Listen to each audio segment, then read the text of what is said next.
intitulé « L'écoute ». Et ce sujet écoute, dans notre époque que nous vivons, où plusieurs voix se font entendre de différentes manières, mais n'apportent pas toutes des vérités, loin de là. Écouter Dieu parler n'est pas si aisé que cela, car nous sommes souvent parasités par des sons néfastes, par des fake news nombreux qui nous perdent dans des dédales d'informations, de révélations, qu'elles soient sociétales, spirituelles ou autres. Savoir écouter, voilà, écouter ce qui est juste, ce qui est digne d'attention, ce qui va nous propulser en avant dans la sérénité et l'espérance, ouais, c'est certainement un apprentissage. Alors ce que nous allons voir durant ce thème de l'écoute, c'est comment Dieu nous parle dans ce vacarme. Comment nous pouvons l'écouter et entrer en relation avec lui. Alors aujourd'hui, eh bien, nous allons voir ce premier volet de cette série qui s'intitule « Dieu parle ». Oui, de tout temps, l'être humain a cherché à plaire à Dieu, à parler de Dieu, à le décrire, de prétendre avoir des visions, des messages de Dieu. Mais l'être humain cherche et parle de Dieu avec sa propre raison, sa propre référence humaine. Mais qu'en est-il en réalité? Alors j'ai une petite question pour vous. De quelle manière Dieu peut-il nous parler? Est-ce que vous avez des idées? Ou peut-être comment Dieu vous a parlé? Oui. À travers sa parole. Ouais. À travers les gens qui nous mettent sur notre chemin. Ouais, à travers les gens qui mettent sur notre chemin, exact. Même les enfants. Même les enfants, tout à fait. Est-ce qu'il y a d'autres manières dont Dieu peut nous parler? Dans les pensées. Donc par l'esprit peut-être. Hein? Moi j'en ai trouvé 6. Et on va essayer de les voir rapidement, hein, parce qu'on ne va pas y passer la journée bien sûr, mais vous donner un petit peu des pistes de réflexion pour qu'on puisse réfléchir à tout ça. Dieu se révèle à l'être humain de plusieurs façons, car il est le seul à parler de lui-même avec vérité, car il est la vérité. Il y a le philosophe Blaise Pascal qui dit que seul Dieu parle bien de Dieu. Voilà, nous en tant qu'êtres humains. Donc on a plusieurs façons que Dieu utilise pour nous parler. Déjà, Dieu parle à travers la création, à travers ce qui nous entoure. Dieu parle, il a été dit, à travers la Bible. Dieu parle à travers Jésus-Christ. Dieu parle à travers le Saint-Esprit. Dieu parle à travers les autres croyants. Dieu parle à travers les circonstances de la vie. Alors on va voir rapidement ces moyens que Dieu utilise pour nous parler, pour se révéler à nous. Alors le premier moyen, c'est Dieu parle à travers la création. Elle est allée très vite. Voilà. On a là un tableau de Van Gogh, et j'aime bien ce tableau parce que, on verra plus tard pourquoi j'aime bien ce tableau. Alors, dès le premier verset du livre de l'Ancien Testament, hein, la première partie de la Bible, dans le livre de la Genèse qui raconte la création de Dieu. Je ne sais pas si vous l'avez déjà lu, hein, c'est assez poétique, hein, la façon que c'est décrit. Et rapidement, dans ce chapitre, dès le 3e verset, il commence par « Dieu dit ». Voilà, Dieu qui parle, dès le début de la création. Et la première des choses qui émerge de cette parole, c'est, vous avez une idée? C'est la lumière. C'est intéressant de voir qu'au commencement de la création, il y a une corrélation très étroite entre la parole de Dieu, que Dieu prononce, et la lumière créée. La création apporte donc une certaine lumière sur l'existence possible de Dieu et son caractère de puissance divin. Il est Dieu. Et on a un chant de la Bible, le psaume 19, et les premiers versets qui nous parlent de Dieu qui se révèle par sa création de façon poétique. Alors j'aime bien cela, il est dit « Les cieux proclament la gloire de Dieu et la voûte céleste révèle ce qu'il a fait. Chaque jour en parle au jour suivant et chaque nuit l'annonce à celle qui la suit. Il n'y a pas de langage, il n'y a pas de parole. L'oreille n'entend aucun son. Mais leur message parcourt la terre entière et leur langage est perçu jusqu'aux extrémités du monde. » C'est beau, hein? Il faut décrire comment cette création qui nous parle. L'auteur qui écrit qu'en contemplant cette création avec ses jours et ses nuits qui se succèdent, même s'il n'y a pas de langage audible à notre oreille, cette création est une voix entendue par tous. Pour nous, ce langage de Dieu est un langage silencieux, où nous pouvons discerner par la nature, par ce que nous voyons, la création de Dieu, la puissance et la sagesse d'un créateur. Les attributs de Dieu, par sa création, sont perceptibles à l'œil.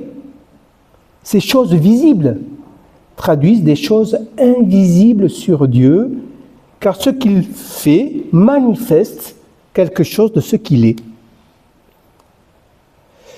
Mais la Bible révèle que cette création si belle, sous nos yeux, a été dénaturée par notre action, par la désobéissance de nos premiers parents, Adam et Ève, dans le jardin d'Éden. Leur seule désobéissance au seul commandement de Dieu a eu des conséquences dramatiques, désastreuses. Rupture avec Dieu, avec moi-même, avec les autres, avec le monde. En effet, les catastrophes naturelles, les tremblements de terre dont nous désolons, sont un révélateur du péché et du mal qui a dénaturé la création. C'est pour ça que j'aime bien ce tableau qui semble perturbé, qui montre que la création est belle, mais qu'il y a là la présence malheureusement du mal qui est là. Alors les gens n'acceptent pas cette imperfection de la nature et refusent souvent l'existence d'un Dieu d'amour. Pourtant, la Bible affirme que la nature montre l'existence d'un créateur et qu'elle nous pousse à l'apercevoir. Pour connaître Dieu, l'être humain a besoin de voir Dieu comme un absolu qui se révèle, mais qui n'est pas de notre monde. C'est encore Blaise Pascal, un philosophe, qui déclare « impossible d'ignorer, incapable de connaître ». Il a raison puisqu'il déclare qu'il est impossible à l'être humain d'ignorer Dieu, ou le besoin de Dieu, mais qu'il est incapable de le connaître par lui-même. Alors voici un défi que je vous relève, disons que Simon vous relève d'ailleurs. Vous avez envie d'entendre Dieu vous parler? Allez seul dans la nature, que vous préfériez un paysage enneigé ou un bord de mer. Allez y observez les détails de la nature et vous y verrez les empreintes de Dieu dans la nature. Et qui sait si Dieu vous parlera au travers de ce paysage. Si le témoignage de la création nous fait connaître un peu de Dieu, eh bien nous l'avons dit, il y a autre chose où Dieu nous parle, c'est la Bible, qu'on appelle aussi les Bibles, révèle Dieu lui-même. Oui, Dieu parle à travers la Bible. La bibliothèque de la Bible, du premier de ses livres au dernier, Dieu veut maintenir une sortie de cette situation de chaos engendrée par la désobéissance de l'être humain. Dieu a le désir du salut de l'être humain. C'est ce qu'on appelle sa grâce. Dieu va donc continuer à se manifester, de parler à l'être humain que nous sommes, par le moyen de la Bible, qui est aussi couramment appelée la parole de Dieu, justement. Et le chant du psaume 19, nous avons lu quelques premiers versets, mais Dieu a donné une parole aux êtres humains, une loi à suivre pour une vie bonne et juste. Et cette parole à respecter est sainte, juste, bonne et spirituelle. Il s'agit de la loi donnée à Israël et qui devait permettre à ce peuple d'être un témoignage de l'existence d'un Dieu aimant. Et le but de cette parole, c'était d'atteindre la conscience des êtres humains sur le bien et le mal, sur ce qui est juste et injuste, sur le fait de glorifier Dieu ou pas. Mais la Bible est aussi parole de Dieu. C'est Dieu qui nous parle au travers elle. Vous savez, des livres qui nous parlent de Dieu, il y en a plein, les bibliothèques. Mais la Bible, c'est la parole où Dieu nous parle. Elle nous parle de Dieu, de sa volonté, de ses lois, de ses commandements, certes, mais surtout, Dieu témoigne de lui-même. Dieu est connaissable parce qu'il se révèle. Dieu veut se révéler à l'être humain au travers de sa parole, afin qu'il puisse le connaître et avoir des relations personnelles avec lui. C'est donc dans la volonté de Dieu, son désir suprême de se faire connaître à l'être humain, lui, le Dieu infini, qui se révèle à nous, créatures limitées, faillibles. S'il ne se révélait pas, il serait incompréhensible, inconnu. Dieu a voulu que son message soit écrit parce que la tradition orale n'est pas satisfaisante ni fiable. Alors Dieu a choisi certaines personnes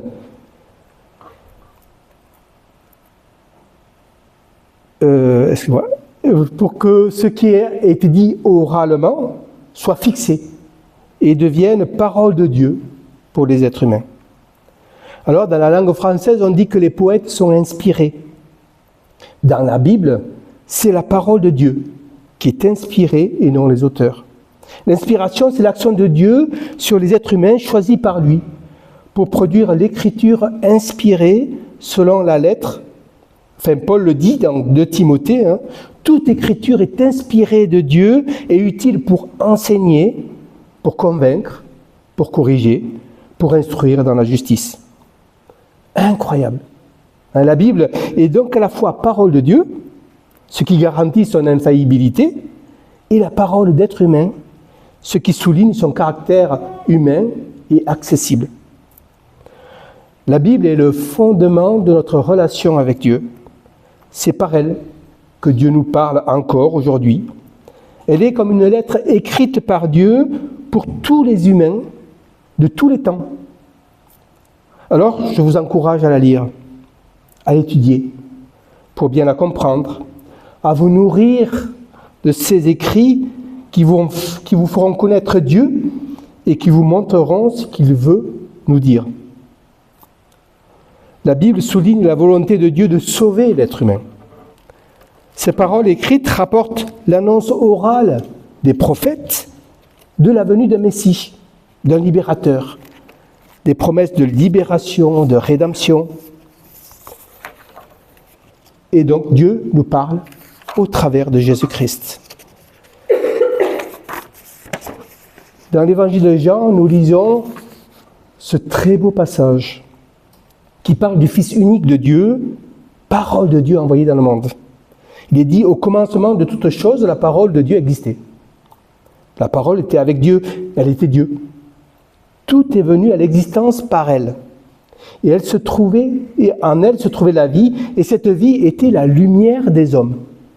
Ça nous rappelle les premiers versets de la parole de Dieu dans Genèse. La parole est devenue un être humain, et elle habitait parmi nous. Nous avons vu sa gloire, la gloire qu'un Fils unique, plein du don de la vérité. Et puis il y a ce verset très précieux, à tous ceux qui l'ont reçu, cette parole faite chair, et qui croient en elle, elle a permis de devenir enfant de Dieu. Voilà la grâce. D'une part, Jésus-Christ nous révèle Dieu, on le dit encore dans le Nouveau Testament, Dieu, autrefois il a parlé par les prophètes, maintenant dans ces temps qui sont les derniers, il nous a parlé par son Fils. C'est par lui que Dieu a créé l'univers. Le Fils reflète la splendeur de la gloire divine. Il est l'expression même de ce que Dieu est. Voilà. En contemplant Jésus, on contemple le Père. C'est Jésus qui le dit d'ailleurs à un de ses disciples, mais celui qui m'a vu, a vu le Père. Cette révélation de Dieu a atteint son point culminant dans la personne de Jésus-Christ.